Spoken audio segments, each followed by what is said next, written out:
Welcome back. നമ്മുടെ പുതിയ സീരീസിലെ മൂന്നാമത്തെ എപ്പിസോഡാണെന്ന്. ഇംഗ്ലീഷ് സംസാരിച്ച് പ്രാക്ടീസ് ചെയ്യാൻ നിങ്ങൾ റെഡിയാണല്ലോ? അപ്പൊ ഇന്നത്തെ വീഡിയോയിൽ കാര്യങ്ങളൊക്കെ നടക്കുന്നത് ഒരു ബസ് സ്റ്റോപ്പിലും ബസ്സിലുമായിട്ടാണ്. അപ്പൊ ഇന്ന് കുറേയൊക്കെ കോൺവെർസേഷൻസ് ആണ്, പിന്നെ കുറെ മനസ്സിൽ സ്വയം ചിന്തിക്കുന്ന കാര്യങ്ങളും ഉണ്ട് കേട്ടോ. അപ്പൊ നമുക്ക് ഒട്ടും സമയം കളയാതെ പ്രാക്ടീസ് സെഷനിലേക്ക് കടക്കാം. നമ്മളിവിടെ കാണുന്നത് ടീനയെയാണ്. ടീന ഓഫീസിൽ പോകാൻ വേണ്ടിയിട്ട് ബസ് സ്റ്റോപ്പിൽ വന്ന് നിൽക്കുകയാണ്. പക്ഷെ ടീന ഓൾറെഡി കുറച്ച് ലേറ്റ് ആണ്. ടീന ചിന്തിക്കുന്നത് ഇങ്ങനെയാണ്: ഞാൻ ഇന്ന് ജോലിക്ക് എത്താൻ വൈകും. അപ്പോൾ മലയാളത്തിൽ പറഞ്ഞത് ഞാൻ ഇന്ന് ജോലിക്ക് എത്താൻ വൈകും എന്നാണ്. അതെങ്ങനെ ഇംഗ്ലീഷിൽ പറയും? നമ്മൾ ഇങ്ങനെ പറയാം: I'm going to be late for work today. എന്താ പറഞ്ഞേ? I'm going to be late for work today എന്ന് വെച്ചാൽ എന്താണ് അർത്ഥം? ഇവിടെ നമ്മൾ മലയാളത്തിൽ പറഞ്ഞത് ഞാൻ എത്താൻ വൈകും എന്നാണ്. അപ്പൊ അതിന് വേണമെങ്കിൽ നമുക്ക് ഇംഗ്ലീഷിൽ ഐ വിൽ ബി ലേറ്റ് എന്നും പറയാമായിരുന്നു. അതേ അർത്ഥമാണ് I'm going to be late എന്ന് പറയുമ്പോഴും. അപ്പൊ കാര്യങ്ങളുടെ കിടപ്പ് കണ്ടപ്പറ്റി എനിക്കറിയാം ഇപ്പൊ വൈകാൻ പോവുകയാണെന്ന്. അതുകൊണ്ടാണ് I'm going to be late എന്ന് പറഞ്ഞത്. എന്നിട്ട് I'm going to be late for work today. എന്താണ് ഈ ഫോർ വർക്ക് എന്ന് വെച്ചാൽ ഉദ്ദേശിക്കുന്നതെന്ന് മനസ്സിലായോ? ജോലി സ്ഥലത്ത് എത്താൻ, അതായത് ഓഫീസിൽ എത്താൻ വൈകും എന്നാണ് ഈ പറഞ്ഞതിന്റെ അർത്ഥം.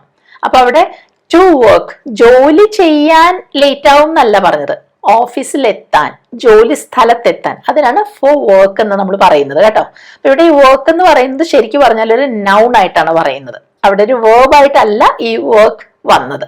അതൊന്ന് മനസ്സിലാക്കണേ. അപ്പൊ നമ്മൾ എന്താ പറയുന്നത്? I'm going to be late for work today. ഒന്ന് പറഞ്ഞു നോക്കൂ. I'm going to be late for work today. അത് കഴിഞ്ഞിട്ട് ടീന പറയാണ് അരമണിക്കൂറിലധികം വൈകുമെന്ന് ഉറപ്പാണ്. അരമണിക്കൂറിലധികം വൈകുമെന്ന് ഉറപ്പാണ്. ആര് വൈകുമെന്ന്?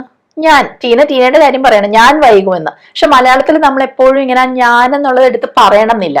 പക്ഷെ ഇംഗ്ലീഷിൽ അങ്ങനെയല്ല, അത് പറഞ്ഞേ പറ്റൂ. അപ്പൊ ഇവിടെ എന്താ പറയുന്നേ? ടീനയ്ക്ക് ഉറപ്പാണെന്നാണ് ഈ പറയുന്നത് അല്ലെ? ഇപ്പൊ എന്ത് പറയും? I'm sure. മനസ്സിലായോ? ഐ എം ഷുവർ എന്ന് വെച്ചാൽ എനിക്ക് ഉറപ്പാണെന്ന്. I'm sure. എന്താണ് ഉറപ്പ്? I will be more than half an hour late. I will be more than half an hour late. അരമണിക്കൂറിൽ കൂടുതൽ ലേറ്റ് ആവുമെന്ന്. അതിനാണ് more than half an hour late എന്ന് നമ്മൾ പറഞ്ഞത്. അപ്പൊ ഇവിടെ ഒരു കാര്യമുണ്ട്. അവർ എന്ന് നമ്മൾ എഴുതിയിട്ടുണ്ടല്ലോ, അതിന്റെ സ്പെല്ലിംഗ് എന്താണ്? HOUR ആണ്. H ആദ്യം വരുന്നുണ്ട്, പക്ഷെ അത് സൈലന്റ് ആണ്. അതുകൊണ്ട് നമ്മൾ ഹവർ എന്ന് പറയുന്നില്ല, അവർ എന്നാണ് പറഞ്ഞത്. അതുകൊണ്ട് നമ്മൾ അവിടെ എന്താണ് അതിന് മുൻപ് പറഞ്ഞത് നോക്കൂ. അവർ എന്നല്ല, ആൻ അവർ എന്ന് പറയണം. ഇപ്പൊ ഒരു ഹൗസിനെ പറ്റി പറയുകയാണെങ്കിൽ നമ്മൾ ഹൗസ് എന്നല്ലേ പറയാ, ആൻ ഹൗസ് എന്ന് പറയില്ലല്ലോ. കാരണം അവിടെ H വെച്ചാണ് ആ വാക്ക് തുടങ്ങുന്നത് അല്ലെ. പക്ഷെ ഇവിടെ അവർ എന്ന് പറയുന്നത് H വെച്ചാണ് തുടങ്ങുന്നതെങ്കിലും അത് സൈലന്റ് ആയതുകൊണ്ട് ആൻ അവർ എന്ന് പറയും. അതുകൊണ്ടാണ് ഹാഫ് ആൻ അവർ എന്ന് നമ്മൾ പറഞ്ഞത് കേട്ടോ. എന്താ പറഞ്ഞത്? I am sure I will be more than half an hour late. മനസ്സിലായോ സെന്റൻസ് എങ്ങനെയാണ് നമ്മൾ കൺസ്ട്രക്ട് ചെയ്ത് കൊണ്ടുവന്നതെന്ന്? ഒന്നുകൂടെ പറഞ്ഞു നോക്കൂ. I'm sure I will be more than half an hour late. അത് കഴിഞ്ഞിട്ട് ഇനി ചിന്തിക്കുകയാണ്, ഇപ്പൊ ഓഫീസിൽ എത്താൻ ലേറ്റ് ആവും എന്നുള്ളത് ഏതാണ്ട് ഉറപ്പായല്ലോ. ഈ കാര്യം ബോസിനെ അറിയിക്കണോ എന്ന്. അപ്പൊ ഒരു വിവരം ഒരാളെ അറിയിക്കുക എന്നുള്ളതിന് ടു ഇൻഫോം എന്ന് പറയാം. അപ്പൊ അത് കുറച്ച് ഫോർമൽ ആയിട്ടുള്ളൊരു വാക്കാണ്. ഏതായാലും ഇത് ഓഫീസിലെ കാര്യമല്ലേ പറയുന്നത്. അപ്പൊ നമുക്ക് ഈ വാക്ക് യൂസ് ചെയ്ത് തന്നെ ഈ ക്വസ്റ്റ്യൻ ഉണ്ടാക്കാം. അപ്പൊ എന്താ പറയുക? Should I inform the boss? ആ ക്വസ്റ്റ്യൻ എളുപ്പമല്ലേ? Should I inform the boss എന്നാണ് സ്വയം ചിന്തിക്കുന്നത്. അത് കഴിഞ്ഞ് ടീന ചിന്തിക്കുകയാണ്, വൈകുമെന്ന് ബോസിനെ അറിയിക്കുന്നതാണ് നല്ലത്. അതെങ്ങനെയാണ് ഇംഗ്ലീഷിൽ പറയുന്നത് നോക്കൂ. ഒരു കാര്യം അത് ഇങ്ങനെ ചെയ്യുന്നതാണ് നല്ലത് എന്നൊക്കെ പറഞ്ഞു തുടങ്ങാൻ നമ്മൾ ഇംഗ്ലീഷിൽ യൂസ് ചെയ്യുന്ന ഫ്രേസ് ആണ് ഇറ്റ്സ് ബെറ്റർ. It's better. അത് കഴിഞ്ഞ് നമ്മൾ ബാക്കി പറയും. അപ്പൊ എന്താ പറയുന്നത്? It's better to let him know that I'm running late.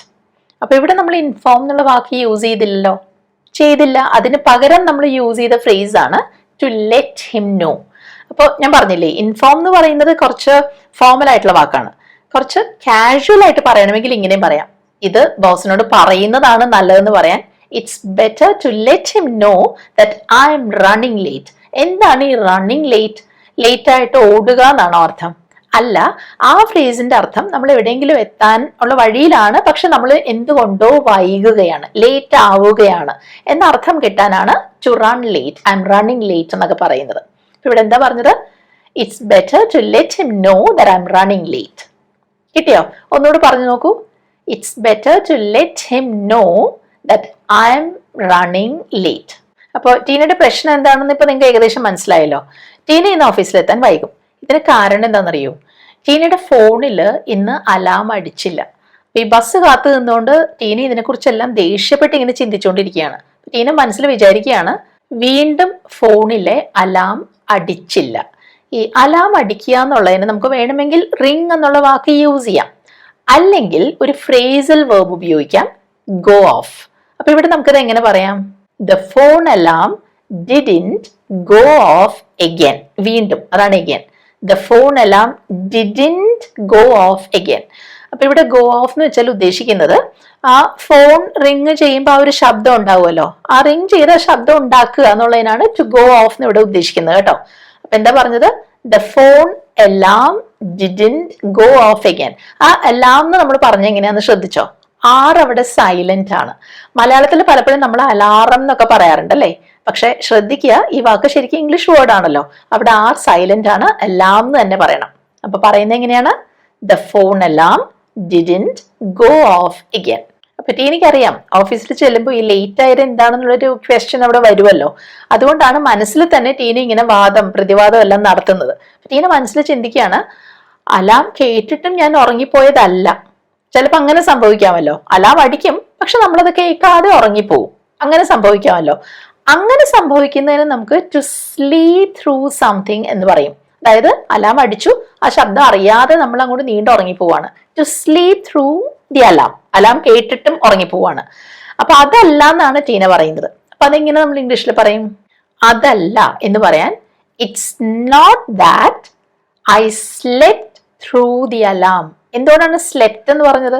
ഉറങ്ങിപ്പോയതല്ല, past tense പറയണമല്ലോ. അപ്പൊ പറയുന്നത് it's not that I slept through the alarm. ഞാൻ അങ്ങനെ അലാം കേട്ടിട്ട് ഉറങ്ങിപ്പോയതല്ല.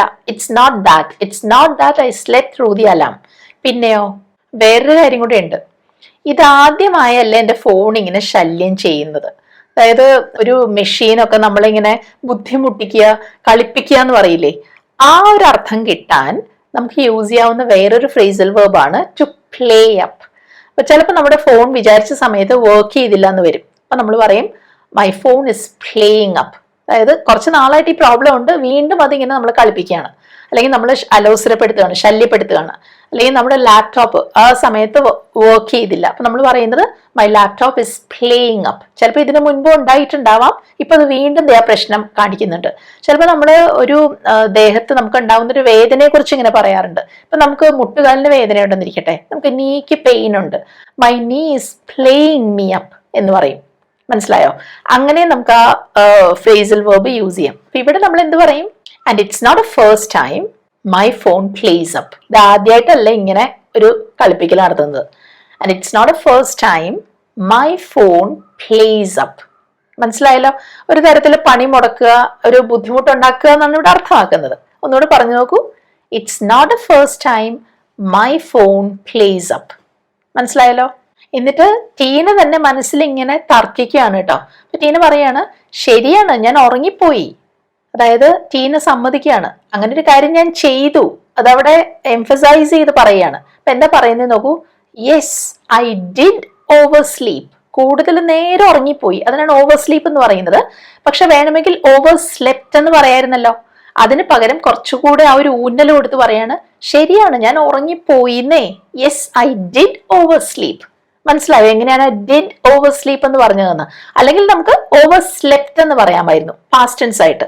അതിന് പകരം ഓവർ സ്ലീപ്പ് എന്നുള്ളത് നമ്മൾ പ്രസന്റ് ഫോമിൽ പറഞ്ഞിട്ട് ഡിഡ് ചേർത്തു. Yes I did over sleep. അപ്പൊ നമുക്ക് പറയണം, അതെ ഞാൻ അങ്ങനെ പറഞ്ഞു. Yes I did say that എന്ന് പറയാം. ശരിക്കും ഐ സെഡ് ദാറ്റ് എന്നാണ് പറയേണ്ടത് അല്ലേ? അതിന് പകരം yes I did say that, ഞാനത് പറഞ്ഞൂന്നേ എന്ന് നമ്മൾ ഇവിടെ അടിവരയിട്ട് പറയാണ്. എന്നിട്ട് ഇവിടെ ടീന എന്താ പറയുന്നേ നോക്കൂ. പക്ഷെ അത് അലാം അടിക്കാതിരുന്നത് കൊണ്ടാണ്. ഉറങ്ങിപ്പോയതിന് കാരണം അലാം അടിക്കാതിരുന്നത് കൊണ്ടാണ്. അപ്പൊ അതെങ്ങനെ പറയും ഇംഗ്ലീഷില്? But that was because my alarm didn't go off. മനസ്സിലായോ? But that was because my alarm didn't go off. അപ്പൊ ആ സെന്റൻസ് ഒരുമിച്ചൊന്ന് പറഞ്ഞു നോക്കൂ നിങ്ങൾ. Yes, I did oversleep, but that was because my alarm didn't go off. മനസ്സിലായോ? ഒന്നുകൂടെ വേണമെങ്കിൽ പറഞ്ഞു നോക്കിക്കോളൂ. ഓക്കെ, അപ്പൊ ടീനോട് ഒരു തീരുമാനം എടുത്തു. എനിക്ക് ഒരു പുതിയ ഫോൺ വാങ്ങിയേ പറ്റൂ. എന്ത് പറയും? അവിടെ നമുക്കൊരു കാര്യം നിർബന്ധമാണ്, അത് ചെയ്തേ പറ്റൂ എന്ന് പറയുമ്പോൾ I need to buy a new phone എന്ന് പറയാം. I need to buy a new phone. അത് അത്ര ആവശ്യമാണെന്ന്. ഐ വാണ്ട് എന്ന് പറഞ്ഞാൽ നമുക്ക് അങ്ങനെ ഒരു കാര്യം ആഗ്രഹം ഉണ്ടെന്നാണ് അല്ലേ? പക്ഷെ ഇവിടെ അതല്ല, എനിക്കത് കിട്ടിയേ പറ്റൂ. I need to buy a new phone. എന്നിട്ട് ടീന ചിന്തിക്കുകയാണ്, സെയിലൊക്കെ അടുത്ത് വരുന്നുണ്ട്, ഒരു പക്ഷേ സെയിൽ ആവുന്നത് വരെ കാത്തിരിക്കണമായിരിക്കും, അങ്ങനെ ചെയ്യുന്നതായിരിക്കും നല്ലത് എന്ന് വിചാരിക്കുകയാണ്. ഈ ഒരു പക്ഷേ എന്നുള്ളതിനെ നമുക്ക് ഇംഗ്ലീഷിൽ വേണമെങ്കിൽ പെർഹാപ്സ് എന്ന് പറയാം, അല്ലെങ്കിൽ മേ ബി എന്ന് പറയാം. ഇവിടെ എന്താ സെന്റൻസ് വരിക നോക്കൂ. Maybe I should wait for the sale. Maybe I should wait for the sale. ഈ സെയിൽ എന്ന് പറഞ്ഞാൽ എന്താണെന്ന് നിങ്ങൾക്ക് എല്ലാവർക്കും അറിയാലോ, റിഡക്ഷൻ സെയിൽ. ആ സമയത്ത് നമുക്ക് ഡിസ്കൗണ്ടഡ് പ്രൈസിന് സാധനങ്ങൾ കിട്ടും അല്ലേ? അതാണ് ഉദ്ദേശിക്കുന്നത്. കണ്ടോ, ചിന്തകളൊക്കെ ഇങ്ങനെ കാട് കയറി എവിടെ വരെ പോയി എന്ന് നോക്കൂ. ഏതായാലും ടീന പെട്ടെന്ന് ആ ഒരു പ്രസന്റിലേക്ക് തിരിച്ചു വന്നു. അടുത്ത് നിൽക്കുന്ന ഒരാളോട് ചോദിക്കുകയാണ്, ഇൻഫോ പാർക്കിലേക്ക് അടുത്ത ബസ് എത്ര മണിക്കാണ്? അപ്പൊ ടീന ജോലി ചെയ്യുന്നത് ഇൻഫോ പാർക്കിലാണ്. അപ്പോൾ അടുത്ത ബസ് എത്ര മണിക്കാണെന്നാണ് ചോദിച്ചത് അല്ലെ? എപ്പോഴാണെന്നാണെങ്കിൽ വെൻ എന്ന് പറഞ്ഞ് നമുക്ക് ചോദ്യം തുടങ്ങാം. ഇത് എത്ര മണിക്കെന്ന് കൃത്യമായിട്ട് പറയുന്നത് കൊണ്ട് വാട്ട് ടൈം എന്നാണ് ആ ചോദ്യം തുടങ്ങുന്നത്. What time. അപ്പോൾ നിങ്ങൾ ഒരു പക്ഷെ ചിന്തിച്ചേക്കാം അവിടെ എറ്റ് കൂടെ ചേർക്കണ്ടേന്ന്. എറ്റ് വാട്ട് ടൈം എന്ന് പറയണോ എന്ന്. അത് പറയണമെന്നില്ല, വെറുതെ വാട്ട് ടൈം എന്ന് പറഞ്ഞ് മാത്രം നമുക്ക് ചോദ്യം തുടങ്ങാം. അപ്പൊ എങ്ങനെ ചോദ്യം വരിക? What time is the next bus to the info park. What time is the next bus to the info park. അപ്പൊ ഉത്തരം പറയുമ്പോൾ ഇത് ഇത്ര മണിക്കാണെന്ന് പറയണമെങ്കിൽ അവിടെ ചേർക്കേണ്ടി വരും. ഇറ്റ് ഇസ് എറ്റ് 10 എന്നോ ഇറ്റ്സ് എറ്റ് 10:30 എന്നോ പറയേണ്ടി വരും. അപ്പൊ നമ്മൾ ചിന്തിക്കുക ചോദ്യത്തിലും എറ്റ് ചേർക്കണ്ടേ എന്നാണ്. ശരിയാണ്, ആ പ്രോപ്പർ ഗ്രാമർ റൂൾസ് അപ്ലൈ ചെയ്ത് നോക്കുമ്പോൾ ക്വസ്റ്റ്യനിലും എറ്റ് വേണം.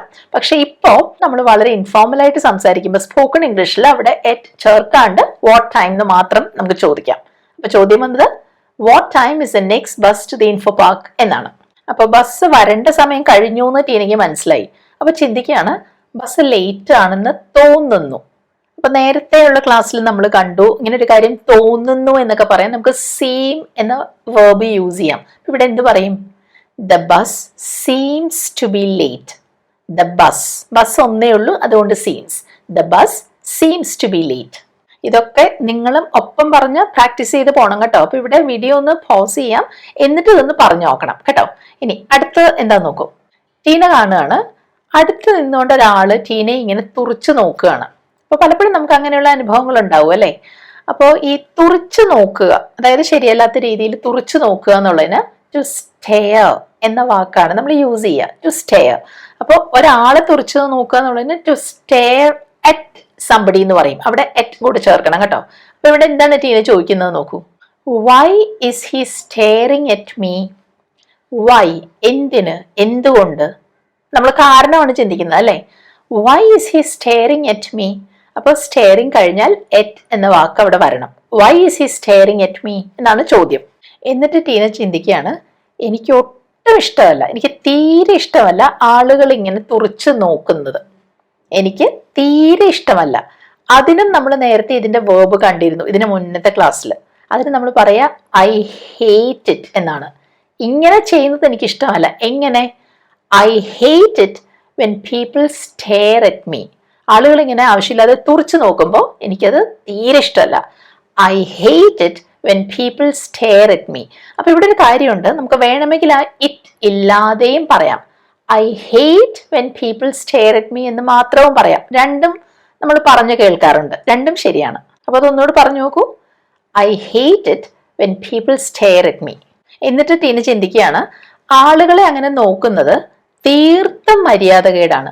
അപ്പൊ മര്യാദകേട് എന്ന് പറയില്ലേ, അതായത് മര്യാദ ഇല്ലാത്ത അവസ്ഥ, പൊളൈറ്റ് അല്ലാത്തൊരു കാര്യത്തിനെ കുറിച്ച് പറയാൻ നമുക്ക് റൂഡ് എന്ന വാക്ക് യൂസ് ചെയ്യാം. ഇവിടെ എന്താ പറയുന്നത് നോക്കൂ. It's so rude to stare at people like that. ഇങ്ങനെ ആളുകളെ തുറിച്ചു നോക്കുന്നത് തീർത്തും മര്യാദകേടാണ്. It is so rude to stare at people like that. It is ആണ് ഇറ്റ്സ് നമ്മൾ പറഞ്ഞത്. It's so rude to stare at people like that. ഇതേ കാര്യം നമുക്ക് ഇങ്ങനെ പറയാം കേട്ടോ. ഇപ്പൊ മലയാളത്തിൽ നമ്മൾ പറയാണ് ആളുകൾ ഇങ്ങനെ നോക്കുന്നത് എന്ത് മര്യാദകേടാണ്, അതിന് how rude of him to stare at people like that എന്ന് പറയാം. അപ്പൊ അവിടെ ഹൗ റൂഡ് ഓഫ് സംബഡി എന്നാ പറഞ്ഞത്. How rude of him to stare at people like that. ഇങ്ങനെ തുറച്ചു നോക്കുന്നത് എന്ത് മര്യാദകേടാണ് എന്നാണ് പറയുന്നത്. അപ്പൊ ഇങ്ങനെ പറയുമ്പോൾ സാധാരണ അവിടെ നമ്മൾ ആ ഒരു എക്സ്ക്ലമേഷൻ മാർക്ക് ഇടും. കണ്ടോ, അതൊരു ചോദ്യമായിട്ടല്ല, നമ്മൾ അങ്ങനെ എന്ത് കഷ്ടമാണ് എന്തൊരിതാണെന്ന് ഇങ്ങനെ പറയാണ്. How rude of him to stare at people like that. Exclamation മാർക്കാണ് അവസാനം വന്നത്. എന്നിട്ട് ടീന ചിന്തിക്കുകയാണ്, ഞാനിപ്പോ എന്താ ചെയ്യേണ്ടത്? ഞാൻ ഇയാളെ വെറുതെ അങ്ങ് അവഗണിക്കണോ, അവഗണിച്ചാൽ മതിയോ എന്ന് ചിന്തിക്കുകയാണേ. അപ്പൊ അതെങ്ങനെയാ ചോദിക്കുക? ഒരാളെ അല്ലെങ്കിൽ എന്തിനെയെങ്കിലും അവഗണിക്കുക എന്നുള്ളതിന് ടു ഇഗ്നോർ എന്ന് പറയും. അപ്പൊ അതെങ്ങനെ ചോദിക്കും? Should I just ignore him? അങ്ങ് അവഗണിച്ചാൽ മതിയോ എന്ന്. Should I just ignore him എന്നാണ് ചോദ്യം. Should I just ignore him? പക്ഷെ അപ്പൊ തന്നെ വേറൊരു ചിന്ത കൂടെ വന്നു. അയാൾ അതുപോലെ തന്നെ തിരിച്ചു നോക്കുകയാണ് വേണ്ടതെന്ന് തോന്നുന്നു. കാരണം പലപ്പോഴും ഇങ്ങനെയുള്ള അനുഭവങ്ങൾ ടീനയ്ക്ക് ഉണ്ടായിട്ടുണ്ട്. അപ്പൊ ടീന ചിന്തിക്കുകയാണ്, അവഗണിക്കുകയല്ല, അയാൾ അതുപോലെ തന്നെ തിരിച്ച് സ്റ്റെയർ ചെയ്യാണ് വേണ്ടതെന്ന് തോന്നുന്നു എന്ന് ചിന്തിക്കുകയാണ്. അപ്പൊ തിരിച്ച് അതേപോലെ തന്നെ നോക്കുക എന്നുള്ളതിന് ടു സ്റ്റെയർ ബാക്ക് എന്നാണ് പറയുക. ഇവിടെ എങ്ങനെയാണ് സെന്റൻസ് വരിക? I think I should stare back at him. എനിക്കങ്ങനെ തോന്നുന്നു എന്ന് പറഞ്ഞില്ലേ, അതിനാണ് I think. I think I should stare back at him. മനസ്സിലായോ? അപ്പൊ ആദ്യം ഇങ്ങോട്ട് തുറച്ചു നോക്കുക എന്നുള്ളതിന് ടു സ്റ്റെയർ അറ്റ് സംബഡി, തിരിച്ച് അതേപോലെ തുറച്ചു നോക്കുന്നതിന് to stare back at somebody. മനസ്സിലായല്ലോ? I think I should stare back at him. എന്നിട്ട് ഇങ്ങനെ തിരിച്ച് തുറച്ച് നോക്കിയപ്പോൾ സംഭവിച്ചത് അയാള് പിന്നെ കാണാത്ത പോലെ അങ്ങോട്ട് തിരിഞ്ഞു നിന്ന് കാണണം. അപ്പൊ ടീന ചിന്തിക്കുകയാണ്, അത് ഫലിക്കുമെന്ന് എനിക്ക് അറിയാമായിരുന്നു.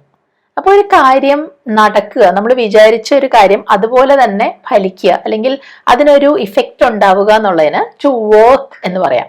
അപ്പോൾ ഇവിടെ ടു വർക്ക് എന്ന് പറഞ്ഞാൽ ജോലി ചെയ്യാന്നല്ല, അതിന് ഫലമുണ്ടായി, അതുകൊണ്ട് ഗുണമുണ്ടായി എന്നാണ് അർത്ഥം. അപ്പൊ ഇവിടെ ടീന പറയുന്നത് എങ്ങനെയാണെന്ന് അറിയാമോ ഇംഗ്ലീഷിൽ? I knew it would work. I knew it would work. എന്തിനാണ് ഇവിടെ വുഡ് നമ്മൾ യൂസ് ചെയ്തത്? കാരണം ടീന പറഞ്ഞത് എനിക്കറിയാമായിരുന്നു എന്നാണ് അല്ലെ. ഇംഗ്ലീഷിൽ പറഞ്ഞത് ഐ ന്യൂ എന്നാണ്, അവിടെ പാസ്റ്റ് ടെൻസ് വന്നു. അതുകൊണ്ടാണ് ആ സെന്റൻസിൽ അടുത്ത ഭാഗത്തിലും പാസ്റ്റ് ടെൻസ് വരുന്നത്. അപ്പോൾ എനിക്ക് അറിയാമെന്നായിരുന്നെങ്കിൽ നമ്മൾ ഇംഗ്ലീഷിൽ പറയുമായിരുന്നു I know it will work. അത് ഫലിക്കുമെന്ന് എനിക്കറിയാം. I know it will work. ഇവിടെ എനിക്ക് അറിയാമായിരുന്നു, പാസ്റ്റ് ടെൻസ് അല്ലേ, അതുകൊണ്ട് വില്ലിന്റെ പാസ്റ്റ് ടെൻസ് ആയിട്ട് വുഡ് ഇവിടെ വരണം. I knew it would work.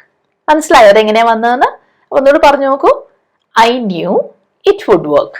അങ്ങനെ നിൽക്കുമ്പോൾ ഈ കാത്തു നിന്ന ബസ് അവിടെ നിന്ന് വരുന്നു. അപ്പോൾ ബസ് വരുന്നു എന്നുള്ളതിന് വേണമെങ്കിൽ ദ ബസ് ഇസ് കമ്മിങ് എന്ന് പറയാം, അല്ലെങ്കിൽ നമ്മൾ കാത്തു നിന്നൊരു കാര്യം വരികയല്ലേ, അപ്പോൾ ഹിയർ കംസ് ദ ബസ് എന്ന് പറയും. ഹിയർ കംസ് ദ ബസ് എന്ന് വെച്ചാൽ നമ്മൾ മലയാളത്തിൽ പറയില്ലേ ദാ ബസ് വരുന്നു എന്ന്, ആ അർത്ഥത്തിലാണ് പറയുന്നത്. Here comes the bus. കിട്ടിയോ അത്? Here comes the bus. അങ്ങനെ ടീന ബസ്സിൽ കയറിയിട്ട് ടീനയ്ക്ക് ഇരിക്കാൻ സ്ഥലവും കിട്ടി. ഇരുന്ന് കഴിഞ്ഞപ്പോഴാണ് ടീനയുടെ തൊട്ടടുത്തിരിക്കുന്ന സ്ത്രീയുടെ കയ്യിലുള്ള കുഞ്ഞ് ടീനയെ നോക്കി ചിരിക്കുന്നു. അപ്പൊ ഇപ്പൊ ഞാൻ തന്നെ പറഞ്ഞത് ചിരിക്കുന്നു എന്നാണല്ലേ, പക്ഷെ ഇംഗ്ലീഷില് ഈ ചിരി എന്ന് പറയുന്നത് ഒരു പുഞ്ചിരിയാണ് ഉദ്ദേശിക്കുന്നതെങ്കിൽ അവിടെ സ്മൈൽ എന്ന് തന്നെ നമ്മൾ യൂസ് ചെയ്യണം കേട്ടോ. നേരെ മറിച്ച് ശബ്ദം ഉണ്ടാക്കിക്കൊണ്ട് ഉറക്കെയുള്ളൊരു ചിരിയാണെങ്കിൽ അവിടെ ലാഫ് എന്നാണ് പറയുക. അപ്പൊ ഇവിടെ ടീന ഇങ്ങനെ പറയുകയാണ്, ഓ ആ കുഞ്ഞ് എന്നെ നോക്കി പുഞ്ചിരിക്കുന്നു. അപ്പൊ എന്ത് പറയണം? Oh that baby is smiling at me. അപ്പോൾ സ്മൈൽ അറ്റ് സംബഡി, ഒരാളെ നോക്കി പുഞ്ചിരിക്കുകയാണ്. To smile at somebody. മനസ്സിലായല്ലോ? That baby is smiling at me എന്നാണ് അവിടെ ആ സെന്റൻസ് പറയുന്നത്. അപ്പൊ അതൊന്നുകൂടെ പറയൂ. That baby is smiling at me. വേറൊരു സീറ്റില് ട്വിൻസ് ഉണ്ട്, ഇരട്ട കുട്ടികളുണ്ട്. അപ്പൊ ടീന വിചാരിക്കുകയാണ് ആ ഇരട്ട കുട്ടികൾ അവരുടെ അമ്മയെ പോലെ തന്നെയുണ്ട്. എന്ത് പറയും? Those twins look just like there mother. Those twins, കുറച്ച് ദൂരെ ഇരിക്കുന്ന രണ്ട് കുട്ടികളാണ്, അതുകൊണ്ടാണ് ദോസ് പറഞ്ഞത്. ട്വിൻസ് അല്ലേ, ഒന്നിൽ കൂടുതലുണ്ടല്ലോ. അപ്പോൾ those twins look just like there mother. അവിടെ റിസെമ്പിൾ എന്നുള്ള വാക്കൊക്കെ നമുക്ക് യൂസ് ചെയ്യാം. അതിന് പകരം ഇത് വെറുതെ ഒരാളൊറ്റയ്ക്ക് ചിന്തിക്കുന്ന കാര്യങ്ങളല്ലേ, അപ്പോൾ വളരെ ഇൻഫോർമൽ ആയിട്ട് പറയാണ്. Those twins look just like there mother. ഇങ്ങനെയുള്ള സിറ്റുവേഷൻസ് നമുക്ക് എല്ലാവർക്കും ഉണ്ടാവാറില്ലേ? ഇപ്പൊ ബസ്സിൽ യാത്ര ചെയ്യുന്ന ഒരാള് ഇതുപോലെ എന്തെല്ലാം കാര്യങ്ങളിൽ കൂടിയാണ് ഒരു ദിവസം കടന്നു പോകുക അല്ലേ? അതെല്ലാം നമ്മൾ ഇങ്ങനെ ഒന്ന് ഇംഗ്ലീഷിലൊന്ന് പറ്റുന്ന സാഹചര്യമാണെങ്കിൽ പറഞ്ഞു നോക്കൂ, എത്ര മാത്രമാണ് നമ്മുടെ ലാംഗ്വേജ് ബെറ്റർ ആവുക എന്നപ്പോ നമുക്ക് മനസ്സിലാവും. അപ്പോൾ ഇങ്ങനെ ഒരു അവസ്ഥയിലാണ് ടീന കാണുന്നത്. ഒരു പ്രായമായിട്ടുള്ളൊരു സ്ത്രീ വളരെ ബുദ്ധിമുട്ടി നിൽക്കുകയാണ്. അപ്പൊ അവർക്ക് ബാലൻസ് ചെയ്യാൻ പറ്റുന്നില്ല. ബസ് സ്പീഡിൽ പോവാണല്ലോ, അപ്പൊ ബാലൻസ് ചെയ്ത് നിൽക്കാൻ പറ്റുന്നില്ല. ടീന വിചാരിക്കുകയാണ്, ആ പ്രായമായ സ്ത്രീക്ക് ഞാൻ എൻ്റെ സീറ്റ് ഒഴിഞ്ഞു കൊടുക്കാം, ആ സീറ്റ് അവർക്ക് കൊടുക്കാം എന്ന് വിചാരിക്കുകയാണ്. അപ്പോൾ പ്രായമായൊരു സ്ത്രീ എന്നുള്ളതിന് നമുക്ക് എൽഡർലി ലേഡി എന്ന് പറയാം. ഈ സ്ത്രീ എന്നുള്ളതിന് നമുക്ക് വേണമെങ്കിൽ വുമൺ എന്നും പറയാം. പക്ഷെ കുറച്ചുകൂടി ബഹുമാനത്തോടെ ഒരു പൊളൈറ്റ് ആയിട്ട് പറയാവുന്ന, യൂസ് ചെയ്യാവുന്ന ഒരു വാക്കാണ് ലേഡി.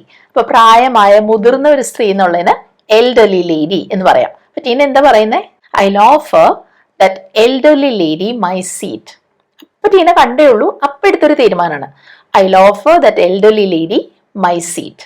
പറഞ്ഞു നോക്കൂ. ഐ ഓഫർ എന്ന് വെച്ചാൽ I will offer. I offer that elderly lady my seat.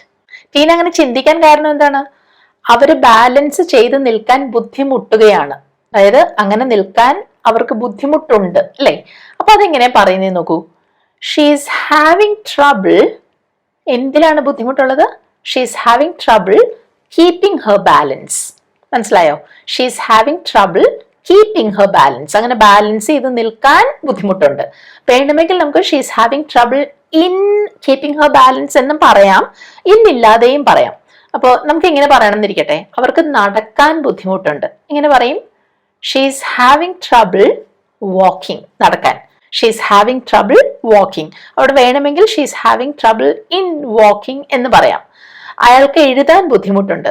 He's having trouble writing. He's having trouble in writing എന്നും പറയാം. അപ്പോഴാണ് ടീന വേറൊരു കാര്യം ഓർത്തത്. ഈ ബസ്സിലെ കണ്ടക്ടർ ബാക്കി ചില്ലറ കൊടുത്തിട്ടില്ല. ഈ ബാക്കി കിട്ടുന്ന ചില്ലറയുണ്ടല്ലോ, അതിന് നമ്മൾ ഇംഗ്ലീഷിൽ പറയുന്നത് ചേഞ്ച് എന്നാണ്. ഇവിടെ കോയിൻസ് നമ്മൾ പറയില്ല കേട്ടോ. ചില്ലറ പൈസയാണ് ഉദ്ദേശിക്കുന്നതെങ്കിലും കോയിൻസ് എന്നല്ല, ചേഞ്ച് എന്ന് മാത്രമേ പറയുള്ളൂ. അപ്പൊ ഇവിടെ ഇതെങ്ങനെ ഇംഗ്ലീഷിൽ പറയും? The conductor hasn't returned the change. The conductor hasn't returned the change. തിരിച്ച് ചില്ലറ കൊടുത്തിട്ടില്ല എന്ന്, റിട്ടേൺ ചെയ്തിട്ടില്ല എന്ന്. Hasn't return the change. അപ്പോൾ ടീന ചിന്തിക്കുകയാണ്, എനിക്ക് ഏതാനും കുറച്ച് സ്റ്റോപ്പ് കഴിഞ്ഞ് ഇറങ്ങേണ്ടതുണ്ട്. അതൊരു ആവശ്യമാണ്. അപ്പൊ അവിടെ നമുക്ക് ഐ നീഡ് എന്നുള്ളത് തന്നെ പറയാം അല്ലേ? അപ്പൊ എന്താ പറയാ? I need to get off after a few stops. I need to get off after a few stops. ആ ഗെറ്റ് ഓഫ് എഴുതിയത് എങ്ങനെയാന്ന് കണ്ടോ? GET കഴിഞ്ഞ് OFF ആണ് കേട്ടോ, OF അല്ല. അപ്പൊ ഒരു ബസ് അതുപോലെയുള്ളൊരു വാഹനത്തിൽ നിന്ന് പുറത്തേക്ക് ഇറങ്ങുന്നതിന്, താഴെ ഇറങ്ങുന്നതിന് ടു ഗെറ്റ് ഓഫ് എന്നാണ് പറയുക. ഗെറ്റ് ഔട്ട് ഓഫ് എന്ന് പറയണ്ട, ടു ഗെറ്റ് ഓഫ് എന്ന് പറഞ്ഞാൽ മതി. അപ്പൊ ഇവിടെ എന്ത് പറയും? I need to get off the bus after a few stops. അപ്പോ ചില്ലറ തരാൻ അയാളെ ഓർമ്മിപ്പിക്കണം. അപ്പൊ ഒരാളെ ഓർമ്മിപ്പിക്കുക എന്നുള്ളതിന് ടു റിമൈൻഡ് എന്നാണ് പറയുക. ഓർക്കുക എന്നുള്ളതിന് ടു റിമെമ്പർ എന്ന് പറയും അല്ലേ? ഇതൊരാളെ എന്തെങ്കിലും ഒരു കാര്യം നമ്മൾ അങ്ങോട്ട് ചെന്ന് ഓർമ്മിപ്പിക്കുകയാണ്, അതിനാണ് ടു റിമൈൻഡ് എന്ന് പറയുന്നത്. അപ്പൊ ഇതെങ്ങനെ പറയാ? നിങ്ങളൊന്ന് ശ്രമിച്ചു നോക്കൂ. അങ്ങനെ ചെയ്യണം എന്നല്ലേ പറഞ്ഞത്? അപ്പൊ I should remind him to give me the change. To return the change എന്നും വേണമെങ്കിൽ പറയാം. I should remind him to give me the change. മനസ്സിലായില്ലേ ആ റിമൈൻഡ് എങ്ങനെയാണ് യൂസ് ചെയ്യുന്നതെന്ന്? അപ്പോ ടീനയുടെ ചിന്തകൾ വേറൊരു കാര്യത്തിലേക്ക് കടന്നു. ഈ ടീന എന്ന് പറയുന്ന ആള് ശരിക്കും പറഞ്ഞാൽ ലൈസൻസ് ഒക്കെ എടുത്ത ഒരാളാണ്. അപ്പൊ പലരും ഉണ്ടല്ലേ, ഡ്രൈവിംഗ് ലൈസൻസ് എടുത്തിട്ടുണ്ടാവും, പക്ഷെ ഒരു ധൈര്യം ഇല്ലാത്തത് കൊണ്ട് ഡ്രൈവിംഗ് തുടങ്ങിയിട്ടുണ്ടാവില്ല. അങ്ങനെ ഒരു കൂട്ടത്തിൽ പെടുന്ന ആളാണ് ടീനയും. അപ്പൊ ടീന വിചാരിക്കുകയാണ്, ഡ്രൈവ് ചെയ്ത് തുടങ്ങേണ്ട സമയം അതിക്രമിച്ചു. അതായത് ആ സമയം കഴിഞ്ഞു, എന്നേ ഡ്രൈവ് ചെയ്ത് തുടങ്ങേണ്ടതായിരുന്നു. അപ്പോൾ ഒരു കാര്യം ചെയ്യാനുള്ള സമയം അതിക്രമിച്ചു എന്നൊക്കെ പറയാൻ ഇറ്റ്സ് ഹൈ ടൈം എന്ന് പറയാം. അതൊരു ഫ്രേസ് ആണ്, അതങ്ങനെ ഉപയോഗിക്കാം. It's high time. എന്തിന്? ഡ്രൈവ് ചെയ്ത് തുടങ്ങേണ്ട സമയം അതിക്രമിച്ചു എന്നല്ലേ പറയുന്നത്. അപ്പൊ അതിന് പറയാ it's high time I started driving. It's high time I started driving. I start driving അല്ല കേട്ടോ, ഐ സ്റ്റാർട്ടഡ് ഡ്രൈവിംഗ്. ഇത് നേരത്തെ ചെയ്ത് തുടങ്ങേണ്ടതായിരുന്നു എന്ന്. It's high time I started driving. ഈ റൂം നിങ്ങൾ നേരത്തെ ക്ലീൻ ചെയ്യേണ്ടതായിരുന്നു. It's high time you cleaned this room. മനസ്സിലായോ? ക്ലീൻ അല്ല, ക്ലീൻഡ്. ആ വേർബിന്റെ കൂടെ ഇ ഡി ചേർക്കണം, പാസ്റ്റ് ടെൻസ് വരണം. It's high time I started driving. പക്ഷെ നിങ്ങൾക്ക് അറിയാലോ, ഇങ്ങനെ ഒരാള് ലൈസൻസ് ഉണ്ടായിട്ടും ഡ്രൈവ് ചെയ്യാത്ത എന്തുകൊണ്ടായിരിക്കും? ഈ ഡ്രൈവ് ചെയ്യാൻ വേണ്ടിയിട്ട് ആ ഒരു സീറ്റിൽ കയറി ഇരിക്കുമ്പോൾ ഉണ്ടാവുന്ന ഒരു ടെൻഷൻ, ഒരു സ്ട്രെസ് കൊണ്ടായിരിക്കും അവർ ചെയ്യാത്തത്, അല്ലേ? അതാണ് ഇവിടെ ടീന പറയുന്നത്. കാർ ഓടിക്കുമ്പോൾ ഞാൻ അനുഭവിക്കുന്ന ആ ഒരു പരിഭ്രമം, ആ ഒരു ആകുലത അല്ലെങ്കിൽ ആ ഒരു ഉത്കണ്ഠ, അതിന് ആങ്സൈറ്റി എന്ന് പറയാം. ആ വാക്കാണ് നമ്മൾ യൂസ് ചെയ്യുക. ഇതെങ്ങനെ പറയും? Oh, the anxiety I feel when I'm behind the wheel. എന്താണ് ഈ ബിഹൈൻഡ് ദ വീൽ? ഈ സ്റ്റിയറിംഗ് വീൽ ഉണ്ടല്ലോ, അതാണ് വീൽ എന്ന് വെച്ചാൽ ഇവിടെ ഉദ്ദേശിക്കുന്നത്. അപ്പോൾ നമ്മുടെ മുൻപിലാണ് സ്റ്റിയറിംഗ് വീൽ, അല്ലെങ്കിൽ വീലിന്റെ പുറകിലാണ് നമ്മൾ. അവിടെ ഇരിക്കാന്ന് വെച്ചാൽ ഡ്രൈവ് ചെയ്യുമ്പോൾ എന്നാണ് അർത്ഥം. സോ ഡ്രൈവ് ചെയ്യാന്നുള്ളതിന് പകരം നമ്മൾ യൂസ് ചെയ്യുന്ന ഒരു ഫ്രേസ് ആണ് when I behind the wheel. അവിടെ സ്റ്റിയറിംഗ് വീൽ എന്ന് എടുത്ത് പറഞ്ഞില്ലെന്നേ ഉള്ളൂ. മനസ്സിലായോ? അപ്പൊ അതെങ്ങനെ പറഞ്ഞത്? The anxiety I feel when I'm behind the wheel. The anxiety I feel when I'm behind the wheel. എന്നിട്ട് ടീന മനസ്സിൽ ചിന്തിക്കുകയാണ്, ഇത്ര തിരക്കുള്ള ട്രാഫിക്കിൽ വണ്ടി ഓടിക്കാൻ എനിക്ക് വല്ലാത്ത ഭയമാണ്, ഭയങ്കര പേടിയാണ്. അപ്പോൾ ഇത്ര ബുദ്ധിമുട്ടുള്ള ട്രാഫിക്, അതായത് വളരെ മോശം ട്രാഫിക് ആണ്, അത്ര തിരക്കാണ്, അതിന് നമുക്ക് ടെറിബിൾ ട്രാഫിക് എന്ന് പറയാം. വെരി ബാഡ് ട്രാഫിക്, അതാണ് ടെറിബിൾ ട്രാഫിക്. അപ്പൊ അവിടെ എന്താന്ന് ടീന പറഞ്ഞത്? ഭയങ്കര പേടിയാണെന്നല്ലേ? അവിടെ പറയാം I M so scared of driving in this terrible traffic. അപ്പോൾ ഭയങ്കര പേടിയാണ്, അതുകൊണ്ടാണ് സോ സ്കേർഡ് അല്ലെങ്കിൽ വെരി സ്കേർഡ് എന്ന് പറയുന്നത്. അതിന് പകരം നമുക്ക് ടെറിഫൈഡ് എന്ന് പറയാം. എന്താ പറയാ? I M terrified of driving in this terrible traffic. അപ്പൊ ആ വാക്കുകളുടെ വ്യത്യാസം മനസ്സിലായോ? ടെറിഫൈഡ് എന്ന് വെച്ചാൽ വെരി സ്കേർഡ് എന്നാണ് അർത്ഥം. ടെറിബിൾ എന്ന് വെച്ചാൽ വെരി ബാഡ് എന്ന അർത്ഥത്തിലാണ്. ഹൊറിബിൾ എന്നൊക്കെ പറയുന്നത് പോലെയാണ് ടെറിബിൾ നമ്മൾ യൂസ് ചെയ്തത്. പക്ഷെ ഈ ടീന അത്യാവശ്യം വിൽ പവർ ഒക്കെ ഉള്ള ഒരാളാണ് കേട്ടോ. അപ്പൊ ടീന ചിന്തിക്കുകയാണ്, പക്ഷെ ഈ ഡ്രൈവ് ചെയ്യാനുള്ള ഭയം തരണം ചെയ്തേ പറ്റൂ. തരണം ചെയ്യുക എന്നുള്ളതിന് ടു ഓവർകം എന്ന് പറയാം. എന്തെങ്കിലും ഒരു പ്രശ്നത്തിനെ അതിജീവിക്കുക, തരണം ചെയ്യുക, ടു ഓവർകം. അപ്പൊ ടീന എന്താ പറയുന്നത് ഇംഗ്ലീഷില്? But I need to overcome the fear of driving. ഈ ഒരു കാര്യം ചെയ്യേണ്ടത് ടീനയ്ക്ക് വളരെ അത്യാവശ്യമായിട്ടുള്ള ഒരു കാര്യമാണല്ലോ, ആവശ്യമാണല്ലോ. അതുകൊണ്ടാണ് ഐ നീഡ് ടു പറഞ്ഞത്. I need to overcome. എന്തിനെയാണ് ഓവർകം ചെയ്യേണ്ടത്? വണ്ടി ഓടിക്കാനുള്ള ആ ഒരു ഭയത്തെ, അല്ലെ? I need to overcome the fear of driving എന്നാ പറയുന്നത്. എന്നിട്ട് ഇങ്ങനെ പറയണമായിരുന്നെങ്കിലോ, എനിക്ക് എങ്ങനെയെങ്കിലും അത് തരണം ചെയ്തേ പറ്റൂ. എങ്ങനെയെങ്കിലും എന്നൂടെ പറയണമെങ്കിൽ സംഹൗ എന്ന് പറയാം. അപ്പൊ അവിടെ പറയും but I somehow need to overcome the fear of driving. അല്ലെങ്കിൽ ആ സംഹൗ എന്നുള്ളത് വേണമെങ്കിൽ but somehow I need to, അങ്ങനെയും പറയാം കേട്ടോ. അപ്പൊ സംഹൗ ചേർത്താൽ എങ്ങനെയെങ്കിലും, ഏത് വിധേനയും എന്നർത്ഥം കിട്ടും. അങ്ങനെ ടീനയ്ക്ക് ഇറങ്ങേണ്ട സ്റ്റോപ്പ് അടുത്ത് വരികയാണ്. അപ്പോഴാണ് ടീന അടുത്ത പ്രശ്നം മനസ്സിലാകുന്നത്. മഴ പെയ്യാൻ പോവുകയാണ്. അപ്പൊ ടീന ഇങ്ങനെ ആലോചിക്കുകയാണ്, മഴ പെയ്യാൻ പോവുകയാണോ? അതെങ്ങനെ ചോദിക്കും? Is it going to rain? മഴ പെയ്യാൻ പോവുകയാണോ? ദാ കാണാം പെയ്യാൻ ഇങ്ങനെ കാർമേഘം ഇങ്ങനെ നിൽക്കുന്നത്. Is it going to rain എന്നാണ് ചോദിക്കുന്നത്. അപ്പോൾ മഴ പെയ്യുമോ എന്നായിരുന്നെങ്കിൽ വിൽ ഇറ്റ് റെയിൻ എന്ന് ചോദിക്കാമായിരുന്നു. ഇതിപ്പോ നമുക്ക് കാണാമല്ലോ ഇങ്ങനെ ആകെ മൂടി നിൽക്കുന്നത്, അതുകൊണ്ടാണ് is it going to rain എന്ന് ചോദിച്ചത് കേട്ടോ. അപ്പൊ അവിടെ ടീനയുടെ പ്രശ്നം എന്താണ്? ടീനയുടെ കയ്യില് കുടയില്ല. എന്റെ കയ്യിൽ കുടയില്ല എന്നെങ്ങനെ പറയും? I don't have an umbrella with me.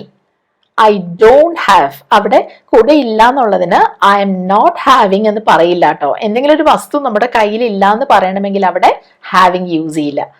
I am not having എന്നല്ല, I don't have an umbrella with me എന്നാ പറയുക. ഇങ്ങനെയുള്ള സന്ദർഭങ്ങളിൽ നമ്മൾ വിചാരിക്കില്ലേ, ഞാൻ ഓഫീസിൽ എത്തുന്നത് വരെ മഴ പെയ്യാതിരുന്നാൽ മതിയായിരുന്നു, മഴ പെയ്യാതിരുന്നാൽ മതി എന്നൊക്കെ ഇങ്ങനെ പ്രതീക്ഷിക്കില്ലേ നമ്മള്? ചിലപ്പോൾ ഉള്ളിൽ പ്രാർത്ഥിച്ചുകൊണ്ടായിരിക്കും പറയുന്നത്, അല്ലേ? അവിടെ എങ്ങനെയാ ഇംഗ്ലീഷിൽ പറയാ? Hope it won't start raining until I reach the office. Hope it won't start raining until I reach the office. അത് ചെയ്യുന്നത് വരെ, അതിനാണ് until എന്ന് നമ്മൾ പറഞ്ഞത്. അപ്പോൾ നമ്മളൊരു പ്രതീക്ഷയോടെ ഇങ്ങനെ ചിന്തിക്കുന്നത് കൊണ്ടാണ് ഹോപ്പ് എന്ന് പറഞ്ഞ സെന്റൻസ് തുടങ്ങിയത്. മനസ്സിലായല്ലോ? Hope it won't start raining until I reach my office, അല്ലെങ്കിൽ I reach the office. പക്ഷെ റീനയുടെ പ്രാർത്ഥനയെല്ലാം വെറുതെ ആയ പട്ടാണ്. കാരണം സ്റ്റോപ്പ് എത്തി ഇറങ്ങുന്നതിന് മുൻപ് തന്നെ മഴ ചാറാൻ തുടങ്ങി. മഴ പതുക്കെ പെയ്തു തുടങ്ങില്ലേ? അതിന് നമുക്ക് ഇംഗ്ലീഷിൽ ഡ്രിസിൽ എന്നുള്ള വാക്ക് യൂസ് ചെയ്യാം. എന്താ പറയുന്നേ നോക്കൂ. മഴ ചാറാൻ തുടങ്ങുകയാണ്. It's beginning to drizzle. അപ്പൊ ടീനയ്ക്കൊരു കാര്യം ഏകദേശം ബോധ്യമായി. ഇന്ന് എൻ്റെ ദിവസമല്ല, അതായത് എല്ലാം കൊണ്ടും പ്രശ്നങ്ങളാണ്. This is not my day എന്നാണ് അവിടെ പറയുക. This is not my day എന്ന് വെച്ചാൽ ഒരു തരത്തിലും എനിക്ക് അനുകൂലമായിട്ടല്ല ഇന്നത്തെ കാര്യങ്ങളൊക്കെ പോകുന്നത്. ഇന്ന് എനിക്ക് പറഞ്ഞ ദിവസമല്ല. This is not my day.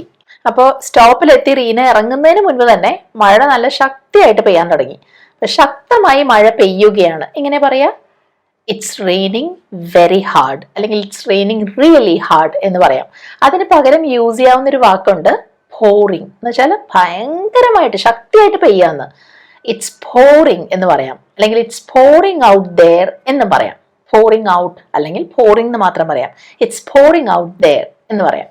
ഇത് കൂടാതെ ഇതേ സിറ്റുവേഷനിൽ നമുക്ക് യൂസ് ചെയ്യാവുന്ന ഒരു ഇഡിയമുണ്ട്, it's raining cats and dogs. അതായത് ശക്തിയായിട്ട് മഴ പെയ്യുന്നു എന്ന് തന്നെയാണ് ഇവിടെ അർത്ഥം.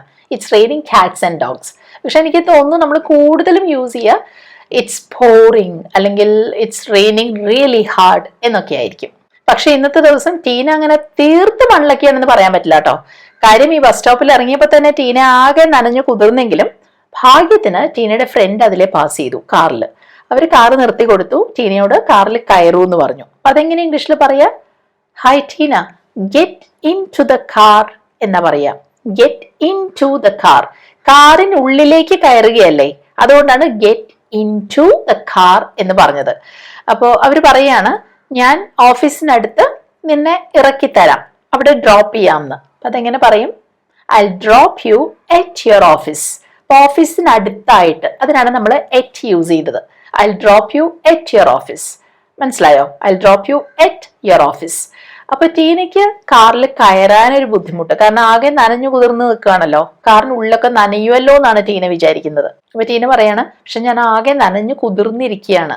അപ്പൊ അതിന് നമുക്ക് പറയാവുന്നൊരു ഫ്രേസ് ആണ് സോക്കിംഗ് വെറ്റ്. അപ്പൊ എന്ത് പറയും? But I'm soaking wet എന്ന് പറയാം. ആ വെറ്റ് ഇല്ലാതെയും പറയാം, കാരണം കുതിരുക എന്ന് പറഞ്ഞാൽ തന്നെ നനഞ്ഞിട്ടാണല്ലോ, അവിടെ വെറ്റ് കൂടുതൽ ചേർക്കേണ്ട കാര്യമില്ല.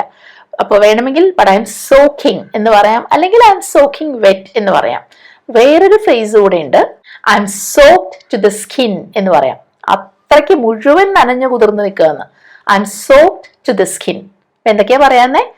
ഐ എം സോക്കിംഗ്, അല്ലെങ്കിൽ ഐ എം സോക്കിംഗ് വെറ്റ്, അല്ലെങ്കിൽ I'm soaked to the skin. ഇത് മൂന്നും ആ ഒരു സന്ദർഭത്തിൽ നമുക്ക് പറയാവുന്ന ഫ്രേസസ് ആണ്.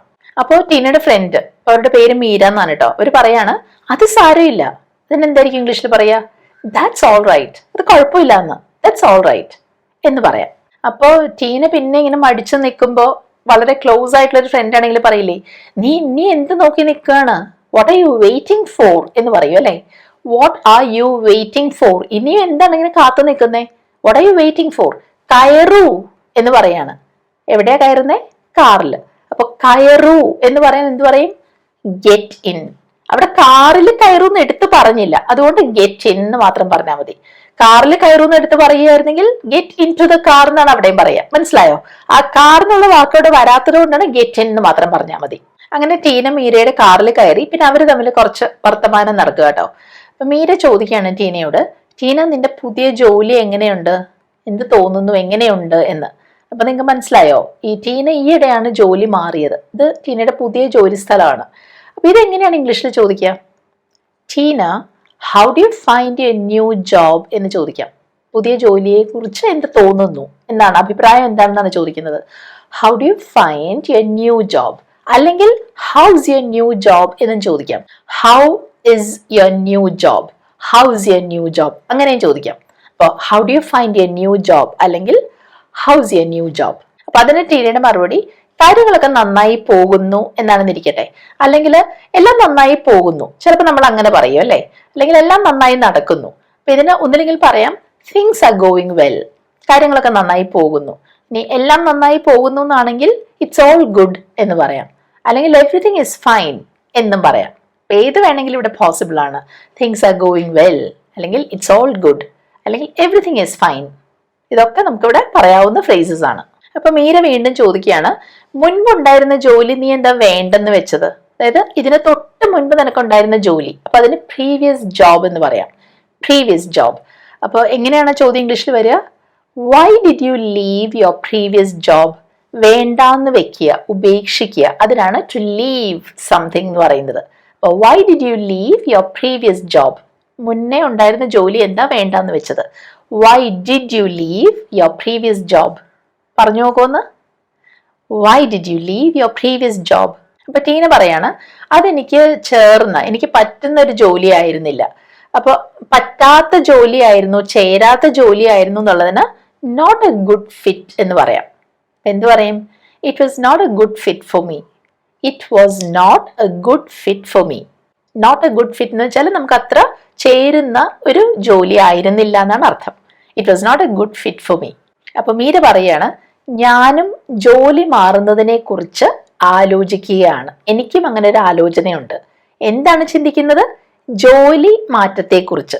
ഈ ജോലി മാറ്റം, ജോലി മാറുക എന്നുള്ളതിനെ കുറിച്ച് പറയാൻ ടു ചേഞ്ച് ജോബ്സ് എന്ന് പറയും. ടു ചേഞ്ച് ജോബ് അല്ല കേട്ടോ, അവിടെ നമ്മൾ എസ് തന്നെ ചേർക്കണം. To change jobs. അപ്പൊ ഇവിടെ എങ്ങനെ പറയുന്നതെന്ന് അറിയാമോ? I'm thinking of changing jobs too. ഞാനും അങ്ങനെ ചെയ്യുന്നുണ്ടെന്നല്ലേ പറഞ്ഞേ. I'm thinking of changing jobs too. ആ ടു അവിടെ ചേർത്തത് ഞാനും ഉണ്ട്, ഓൾസോ മീ എന്നുള്ള അർത്ഥത്തിലാണ്. ഐ എം ഓൾസോ എന്നുള്ള അർത്ഥത്തില്. അപ്പൊ I M thinking of changing jobs to. മനസ്സിലായല്ലോ? പറഞ്ഞു നോക്കൂ. I'm thinking of changing jobs to.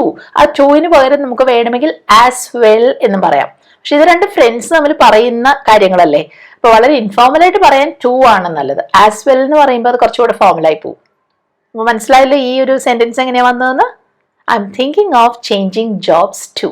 അപ്പൊ ഇങ്ങനെയുള്ള സിറ്റുവേഷൻസിൽ ആ ഒരു അനുഭവം ഉള്ള ഒരാള് മറ്റേ ആൾക്ക് കൊടുക്കുന്ന ഒരു അഡ്വൈസ് ഉണ്ട്, പറയുന്ന ഒരു കാര്യം, ഒരു രീതിയുണ്ട്. നമ്മളിങ്ങനെ പറഞ്ഞേക്കാം, ഞാൻ പറയുന്നത് മനസ്സിലാക്കിക്കോ, അല്ലെങ്കിൽ ഞാൻ പറയുന്നത് നീ കേട്ടോ, നീ അത് വിശ്വസിച്ചോ എന്നൊക്കെ നമ്മൾ പറയില്ലേ. എന്തിന്റെ അടിസ്ഥാനത്തിലാണ് നമ്മളിത് പറയുന്നത്? നമുക്ക് അങ്ങനെ ഒരു എക്സ്പീരിയൻസ് ഉണ്ട് അല്ലെ. അപ്പൊ അതിന്റെ ഒരു ബലത്തിലാണ് നമ്മൾ പറയുന്നത്, എനിക്കിത് അറിയാം, എനിക്ക് നന്നായിട്ട് ഈ കാര്യത്തെക്കുറിച്ച് അറിയാവുന്നതുകൊണ്ട് ഞാൻ പറയുന്നത് നീ മനസ്സിലാക്കിക്കോ. ആ അർത്ഥത്തിലാണ് പറയുന്നത്. അവിടെ നമുക്ക് പറയാവുന്ന ഒരു ഫ്രേസ് ആണ് ടേക്ക് ഇറ്റ് ഫ്രം മീ. ഞാൻ ഇതേ പറയാൻ പോവാണ്, ശ്രദ്ധിച്ചോ, മനസ്സിലാക്കിക്കോ. Take it from me. എന്നിട്ട് ടീന പറയാണ്, നീ നിന്റെ ജോലിയിൽ സന്തുഷ്ട അല്ലെങ്കിൽ, അതായത് നീ നിന്റെ ജോലിയിൽ ഹാപ്പി അല്ലെങ്കിൽ, അപ്പൊ ആ ഭാഗം നമുക്കൊന്ന് ഇംഗ്ലീഷിൽ പറയാം. If you are not happy with your job, ജോലിയുടെ കാര്യത്തിൽ നീ ഹാപ്പി അല്ലെങ്കിൽ, if you are not happy with your job, ബാക്കി എന്താണ് ടീന പറയുന്നത്? അത് തുടരുന്നതിൽ, അല്ലെങ്കിൽ അവിടെ തുടരുന്നതിൽ അർത്ഥമില്ല. അവിടെ ഹാപ്പി അല്ലെങ്കിൽ പിന്നെ അവിടെ തുടരുന്നതിൽ അർത്ഥമില്ല എന്ന്. അപ്പൊ ആ ഭാഗം എങ്ങനെ ഇംഗ്ലീഷിൽ പറയും? There's no point in sticking with it. There's no point in sticking with it. To stick with something എന്ന് പറഞ്ഞാൽ ഒരു കാര്യത്തിൽ തുടരുക, ആ ഒരു കാര്യം നമ്മൾ വീണ്ടും കണ്ടിന്യൂ ചെയ്യുക എന്നാണ് അർത്ഥം. അപ്പൊ അവിടെ സ്റ്റിക്ക് വിത്ത് മാത്രമല്ല, സ്റ്റിക്ക് ടു അല്ലെങ്കിൽ സ്റ്റിക്ക് എറ്റ് എന്നൊക്കെ പറയാം. സാധാരണ നമ്മൾ കൂടുതലും കേൾക്കുക സ്റ്റിക്ക് വിത്ത് എന്നാണ്. ഇവിടെ എന്താ പറയുന്നത്? There's no point in sticking with it. ആ ജോലിയിൽ വീണ്ടും ഇങ്ങനെ കടിച്ചു തൂങ്ങി അവിടെ തന്നെ നിൽക്കുന്നതിൽ അർത്ഥമില്ല എന്ന്. മനസ്സിലായോ? ആ സെന്റൻസ് ഒരുമിച്ച് ഒന്ന് പറഞ്ഞു നോക്കൂ. If you are not happy with your job, there's no point in sticking with it. Clear ആയില്ലേ അത്? ഇത് കേട്ടപ്പോൾ മീര പറയാണ്, എനിക്കിതാണ് കേൾക്കേണ്ടിയിരുന്നത്. അതായത് മീര ആകെ ഒരു കൺഫ്യൂഷനിലായിരുന്നു എന്ത് ചെയ്യണം എന്ന്. അപ്പൊ ഈ ഒരു അനുഭവമുള്ള ഒരാൾ ഉറപ്പിച്ചു പറയാണ് ഇതാണ് ചെയ്യേണ്ടതെന്ന്. അപ്പൊ മീര പറയാണ്, I needed to hear this. എനിക്ക് ഇതാണ് കേൾക്കേണ്ടിയിരുന്നത്. അതായത് ആരെങ്കിലും ഇങ്ങനെ പറഞ്ഞ് ഒരു ധൈര്യം മീരയ്ക്ക് വേണമായിരുന്നു. I needed to hear this. മനസ്സിലായോ എന്തുകൊണ്ടാണ് ആ ഒരു സെന്റൻസ് അവിടെ പറയുന്നതെന്ന്? അതൊന്നുകൂടെ പറഞ്ഞു നോക്കൂ. I needed to hear this അല്ലെങ്കിൽ I needed to hear that എന്നൊക്കെ പറയാം. അപ്പൊ ഇത്ര ആയപ്പോഴേക്കും ടീനയ്ക്ക് ഇറങ്ങേണ്ട സ്ഥലമായി. അപ്പൊ ടീന മീരയോട് പറയാണ്, മീര കാർ ഇവിടെ ഒന്ന് ഒതുക്കിക്കോളൂ എന്ന്. അപ്പൊ ഒതുക്കുക എന്ന് വെച്ചാൽ എന്താണ് ഉദ്ദേശിക്കുന്നത്? നമ്മൾ ഡ്രൈവ് ചെയ്ത് പോകുമ്പോൾ അവിടെ നടു റോട്ടിൽ തന്നെ അല്ലല്ലോ കാർ സ്റ്റോപ്പ് ചെയ്യുക അല്ലെ, സൈഡിലേക്ക് ചേർത്തല്ലേ നിർത്തുന്നത്. അതിന് നമുക്ക് ഇംഗ്ലീഷിൽ യൂസ് ചെയ്യാവുന്ന ഒരു ഫ്രേസൽ വെർബാണ് to pull over. To pull over.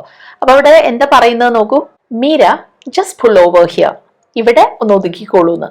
Meera just pull over here. Pull over what? Pull the car over എന്നാണ് അർത്ഥം കേട്ടോ. പുൾ ഓവർ എന്ന് വെച്ചാൽ ഇവിടെ pull the car over here, ഇവിടെ നിർത്തിക്കോളൂ എന്ന്, ഇവിടെ ഒതുക്കിക്കോളൂ എന്ന്. മനസ്സിലായോ? Meera just pull over here. എന്നിട്ട് ടീന പറയാണ്, ഞാൻ റോഡ് മുറിച്ച് കടന്ന് പൊക്കോളാം, ക്രോസ് ചെയ്ത് പൊക്കോളാം. ഐ ക്രോസ് ദ റോഡ് അല്ലെങ്കിൽ ഐ ക്രോസ് ഓവർ എന്ന് പറയാം. ഞാൻ അങ്ങോട്ട് കടന്നോളാം എന്ന്. ഐ ക്രോസ് ദ റോഡ് അല്ലെങ്കിൽ ഐ ക്രോസ് ഓവർ, രണ്ടും അവിടെ പറയാം. മനസ്സിലായല്ലോ? ഐ ക്രോസ് ദ റോഡ് അല്ലെങ്കിൽ ഐ ക്രോസ് ഓവർ എന്ന് രണ്ടും അവിടെ നമുക്ക് പറയാം. എന്നിട്ട് നിങ്ങൾക്ക് ഊഹിക്കാലോ ടീന അവിടെ ഇറങ്ങിക്കൊണ്ട് എന്തായിരിക്കും മീരയോട് പറഞ്ഞിട്ടുണ്ടാവുക എന്ന്. ടീനയ്ക്ക് എത്ര നന്ദി പറഞ്ഞാലും മതിയാവില്ല അല്ലെ, കാരണം അത്യാവശ്യമുള്ള ഒരു സമയത്താണ് അവിടെ മീര ഒരു ഹെൽപ്പും കൊണ്ട് വന്നത്. പക്ഷെ അവര് തമ്മിൽ വളരെ ഇൻഫോർമൽ ആയിട്ടുള്ള ഒരു ബന്ധമാണ്, വളരെ ക്ലോസ് ആയിട്ടുള്ള ഒരു റിലേഷൻ ആണ്. അതുകൊണ്ട് തന്നെ അവിടെ താങ്ക് യു എന്ന് പോലും ടീന പറയുന്നില്ല, താങ്ക്സ് ഡിയർ എന്ന് മാത്രം പറയാണ്. താങ്ക്സ് ഡിയർ എന്നിട്ട് പറയാണ് നിനക്ക് എത്ര നന്ദി പറഞ്ഞാലും മതിയാവില്ല, അത്ര വലിയൊരു ഉപകാരമാണല്ലോ ചെയ്തത്. അപ്പോൾ I owe you big time എന്ന് പറയാം. ആ ഫ്രേസിന്റെ അർത്ഥം അത്ര നന്ദിയുണ്ടെന്നാണ്. I owe you big time. തിരിച്ച് മീരയും ഒട്ടും ഫോമൽ അല്ലാതെ പറയാണ് ദാറ്റ്സ് ഓക്കെ, നോ വറീസ്, അതിനെക്കുറിച്ച് നീ ചിന്തിക്കേണ്ട, അത് സാരില്ല, ദാറ്റ്സ് ഓക്കെ, നോ വറീസ് എന്ന്. അങ്ങനെ ഇന്നത്തെ നമ്മുടെ ഈ ഒരു കോൺവെർസേഷൻ, പിന്നെ ഒരു ഒറ്റയ്ക്ക് തന്നെയുള്ള കുറെ തോട്ട്സ് എല്ലാം നമ്മൾ കണ്ടു അല്ലെ. അപ്പൊ നിങ്ങൾ ചെയ്യേണ്ടത് ഈ ഓരോ ഡയലോഗും നിങ്ങൾ അവിടെ ഒന്ന് വീഡിയോ ഒന്ന് പോസ് ചെയ്തിട്ട് നിങ്ങളത് പറഞ്ഞു നോക്കണം. കാരണം ഇവിടെ പ്രാക്ടീസ് ആണ് ഏറ്റവും ഇമ്പോർട്ടൻ്റ് ആയിട്ടുള്ള കാര്യം. പ്രാക്ടീസ് മേക്സ് പെർഫെക്റ്റ് എന്നാണ്, കേട്ടിട്ടില്ലേ? നിങ്ങൾ എത്ര തവണ ഇത് ആവർത്തിക്കുന്നോ അതിന്റെ ഗുണം നിങ്ങൾക്ക് മനസ്സിലാവും. ഒരുപാട് പേര് എന്നോട് പറയുന്നുണ്ട് അവര് ഇത് കണ്ടിന്യൂസ് ആയിട്ട് പ്രാക്ടീസ് ചെയ്യുന്നുണ്ടെന്ന്. തീർച്ചയായിട്ടും അതിന്റെ ആ ഒരു ഇഫക്റ്റ് അവരുടെ ആ ഒരു ലാംഗ്വേജിൽ താമസിയാതെ തന്നെ അവർക്ക് കാണാൻ പറ്റും, അവർക്ക് മനസ്സിലാക്കാൻ സാധിക്കും. അപ്പൊ നിങ്ങളിത് ഒരുപാട് പ്രാവശ്യം പ്രാക്ടീസ് ചെയ്യൂ. ഇന്നത്തെ വീഡിയോ നിങ്ങൾക്ക് ഹെൽപ്ഫുൾ ആയിരുന്നു എന്ന് ഞാൻ പ്രതീക്ഷിക്കുന്നു. താമസിയാതെ ഇതുപോലെ വേറൊരു കോണ്ടെക്സ്റ്റിലുള്ള കുറച്ച് കോൺവെർസേഷൻസുമായിട്ട് നമുക്ക് ഇനിയും കാണാം. അതുവരെ ബൈ.